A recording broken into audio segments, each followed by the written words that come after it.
Kent, England, June 29th, 2017, 11 o'clock in the morning. A 23-year-old student texts her friend one message. Word for word. I keep looking over my shoulder. In 41 minutes, her heart will stop. She will have 75 stab wounds.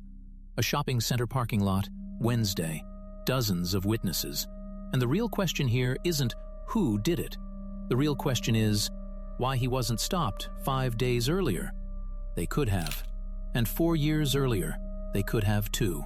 Molly McLaren, 23 years old, Chatham, Kent, southeast England.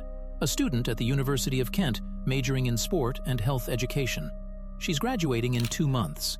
She plans to work with children as a fitness trainer or a health and lifestyle teacher at a school. As a teenager, Molly experienced bulimia and overcame it, a process that took years. Only those close to her knew about her struggle. Her mother Joanne, her best friend Amy Lee, and a couple of university friends. Molly works out at Nuffield Gym, a few kilometers from her home in the Medway Valley. She's applying for a reception position there for the summer. She's already interviewed. She's active, sociable, laughs easily, and works on her body and mind equally hard. November 2016, a year and a half to the day, she opens Tinder and likes a guy named Joshua Stimpson, 26 years old. He works in a warehouse for a double-glazed window company. He lives in the village of Woldham, a half-hour drive from Cobham. They start dating 2 weeks after their first match. In the first few months, Joshua seems perfect. Attentive, persistent, always there. Every morning a text, every evening a call. Molly likes it. She's used to more distant relationships, and here, someone wants to be there all the time. They go to cafes, drive to the coast, take photos together. Joshua meets her parents. He makes a good impression. At least for the time being, he does. 4 months later, Molly leaves for a while. She's starting to get stressed by his control. He wants to know where she is, who she's with, what time she'll be back. If she doesn't answer his phone within 15 minutes, he starts texting. 10, 15, 20 messages in a row. Joshua himself would later say one phrase about himself in court. Verbatim, "I have intense emotions." Molly's friends describe it differently. He's demanding. He gets angry for no reason. Molly is constantly making excuses, explaining, caressing, soothing, always in reconciliation mode. Joshua begs her to come back. He writes long messages. He promises to change. Molly returns. A week later, he's acting the same as before. They dragged out their relationship for another 3 months, a total of 7 months, the total length of their relationship. By June 2017, Molly had no doubts. She was simply tired. On June 17th, she told Joshua, "That's it. No scandal, no second chances." They met in a cafe. She said it bluntly. He sat in silence. Then he got up and left. Joshua leaves silently. For a day. For 2. On the 3rd day, he starts writing on Facebook. At first, vague posts about lying women, about how women destroy men. A couple of days later, more specific. He writes about Molly.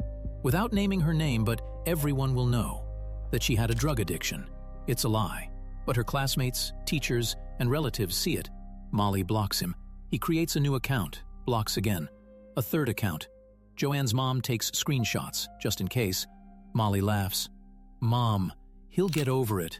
Mom, he'll calm down. You don't need to do anything. I don't want any drama." He won't go away. He's just started. Meanwhile, at Joshua Stimpson's work, his colleagues begin to notice something strange. They would later testify in court. It's as if there are 2 sides to him. One is charming and charismatic, the one who instantly stood out during the interview. The other is gloomy, withdrawn, unable to hold a conversation. He cries at work for no apparent reason. He stops showing up for shifts. His hours are reduced to part-time. He's drifting, and in the wrong direction. June 22nd, 2017. 5 days after the breakup, Molly calls Kent police for the first time. She explains that her ex-boyfriend is spreading lies, tracking her movements, showing up at her haunts. The police log the call. June 27th, 5 days later, issued a formal warning to Joshua Stimpson. Verbal, over the phone. The officer tells him, "If you continue, you will be arrested."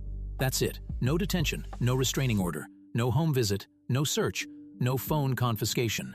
A few hours after that call, Joshua Stimpson does 3 things. In a row, in one day. First, he signs up at Nuffield Gym, the same one where Molly works out. He knows her schedule. He plans to be there himself. Second, he enters an Asda supermarket in Chatham. CCTV captures him on video. The footage will later be shown in court. He walks slowly through the sales floor. He enters the kitchenware section. He picks up a sabatier knife, a parrying knife with a 4-inch blade. He pays at the checkout with a bank card, his own, with no attempt to conceal his identity. The receipt is saved in the store's system. Third, 30 minutes later, he leaves Asda and goes into a home-based building supply store. He picks up a Saxon pickaxe. He also pays with a card. This is also recorded. He puts the pickaxe in the trunk of his car. The police will find it there after the murder. It hadn't been used. According to one theory, the pickaxe was a backup weapon in case the knife malfunctioned. Meanwhile, Molly continues to live. She gets that same job as a receptionist at the gym. She's working on her thesis. On the evening of June 28th, the day before, she goes to a local pub with friends. And Joshua Stimpson is there.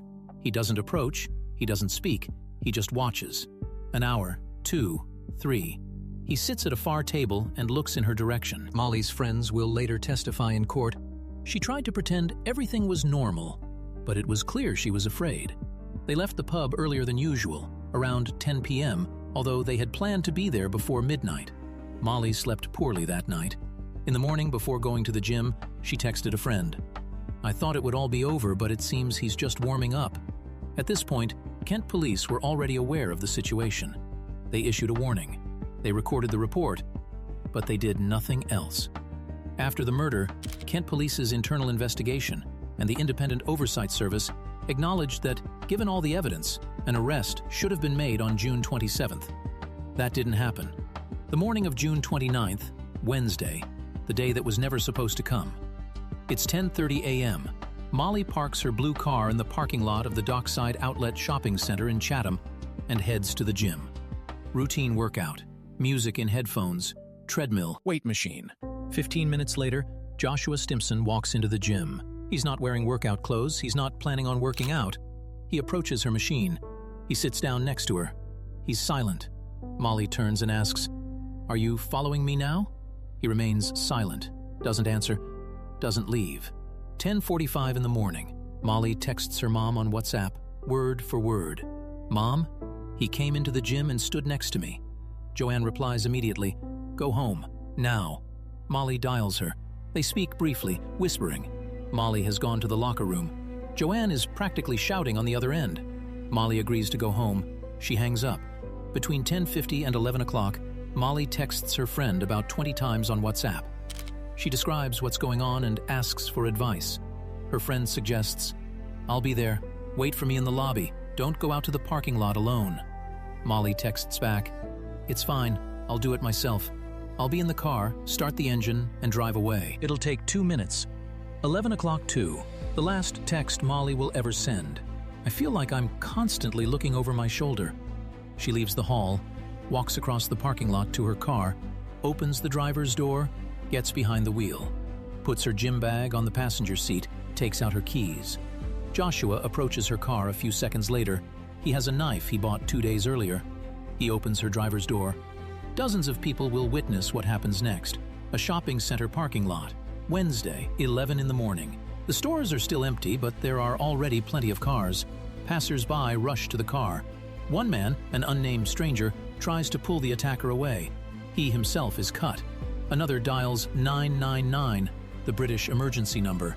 A third films it on his phone. This video has never been shown publicly.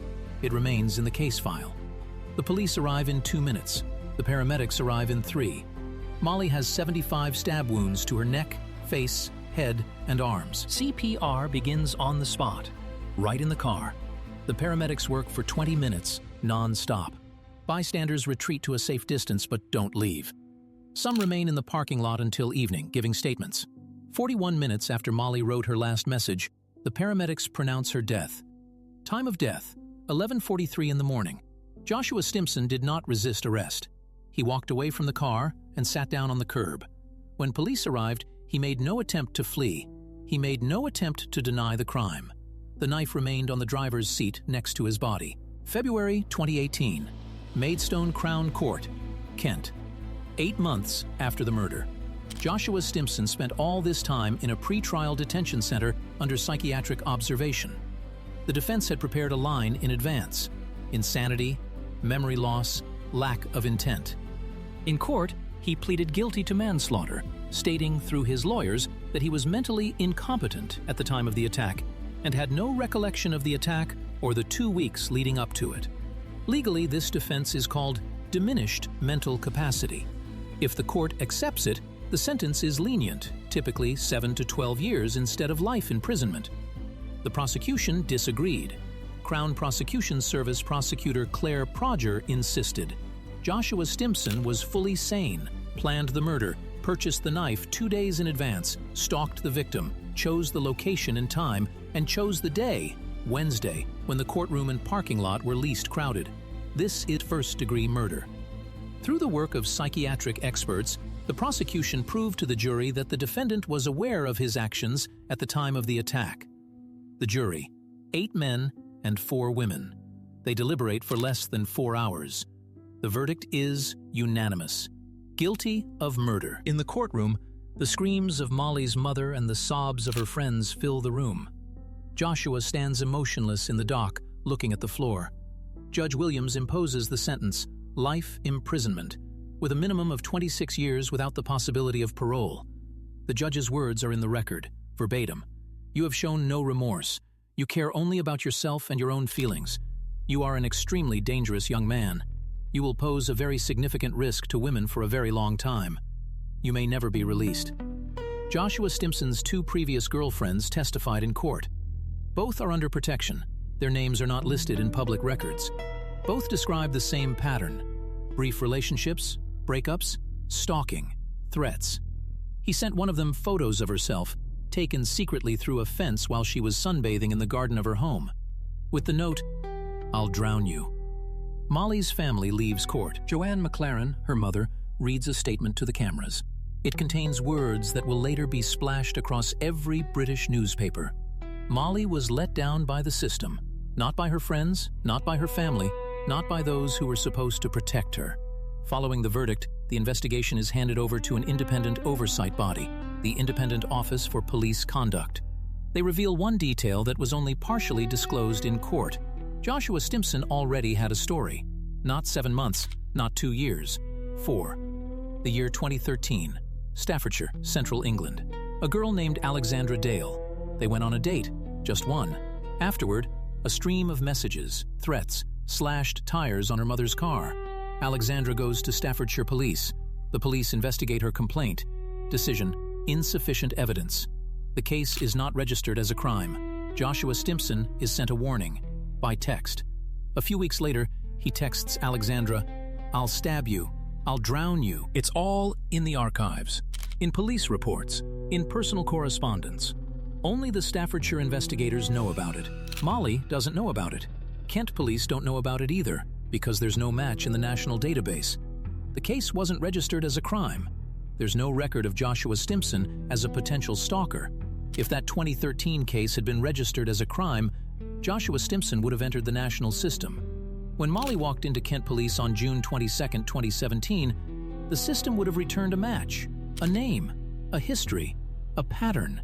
The police response would have been different, maybe immediate, maybe she would have been saved. That didn't happen. 4 years passed between Joshua's warning in 2013 and Molly's murder in 2017. During those years, according to investigators, he stalked at least 3 women. One of them was Molly. The family established a foundation in her name. It helps young people with eating disorders, like those Molly herself experienced as a teenager. In its first few years, the foundation funded long-term therapy for 25 people and their families. Every May, a festival in her name is held at a rugby club in Kent, with all proceeds going toward therapy and support. Molly's story has become one of the most talked-about stalking cases in the UK. Several documentaries have been aired about it, both on C5 and on streaming platforms. Her mother has since regularly spoken at conferences dedicated to protecting victims of domestic and post-separation violence. The family demands one thing: that every stalking complaint be registered as a crime, not just a complaint. That text message warnings no longer be an acceptable response. In 2026, Molly McLaren's case was once again brought up in major British media outlets amid a national debate about how police respond to stalking complaints. According to human rights activists, over 100,000 such reports are registered in England and Wales each year. Most never result in criminal prosecution. This number has not decreased since Molly's death in 2017. Molly managed to send 5 warning signals to the police, to her mother, to her friend, to WhatsApp, to her own fear. All 5 heard. 1 didn't react in time, and that was enough.